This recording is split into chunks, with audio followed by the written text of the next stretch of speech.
Mizoram hian zu zor hi kan ram tan hian atha em ti hi engfai nge atha kan ti chuanin kan economy asang ni ni china khanin heta hian in 2015 zu zor phal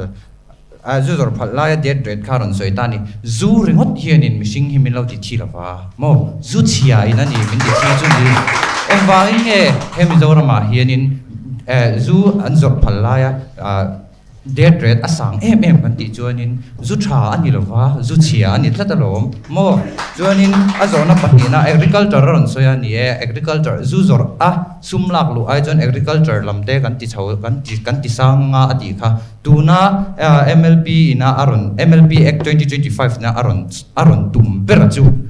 agriculture ti sang ani mo zu promote lam kha ni lo zu akhapa khami zu chia kha akhapa asenji lak lu te akhapa khami aya khanin tlema aman tlom deu le alcohol percentage tlem deu zoka siam chua agriculture mang endinan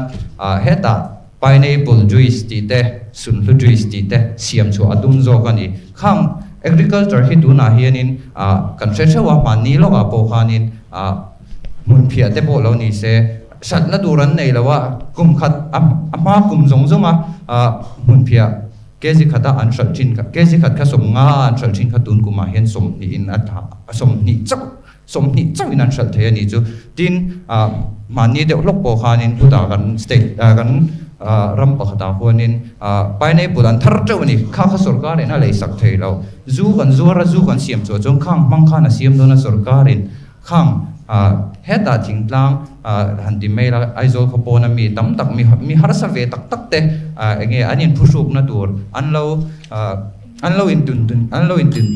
din ve na dur kha kan state hian angai sak zok don ti kha karon soyan i tin 2024 kan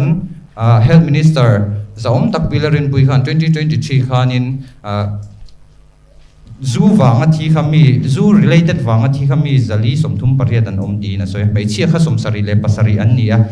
kham mi thi te kha zu tha anin lo wanga ni zu khaplai ania MNF sarkar line zu khaplai ani wangin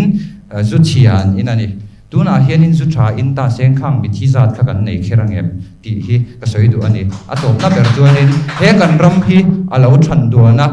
America te Korea te anga kan lo len ve du ani chunin zu zor hi kan rama hian kan phalangai ti hi karon tan mun le thu thik ani ti karon soi du ani